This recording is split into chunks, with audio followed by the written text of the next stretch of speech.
মায়ের যদি ডায়াবেটিস থাকে এবং সেটা কন্ট্রোলে না থাকে, তাহলে সেই বাচ্চার কিন্তু বিভিন্ন রকম সমস্যা হতে পারে।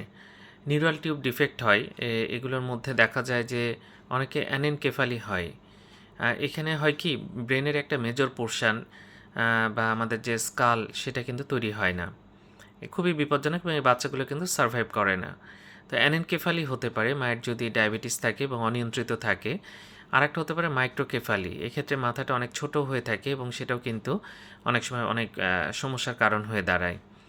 এছাড়া আরও দেখা যাচ্ছে স্যাক্রাল এজেনেসিস, আমাদের যে স্যাক্রাল বোনস আছে সেটা তৈরি হয় না এবং সেটা সেই বাচ্চাগুলো কিন্তু বেশ বিপদে পড়ে, এটাও কিন্তু দেখি।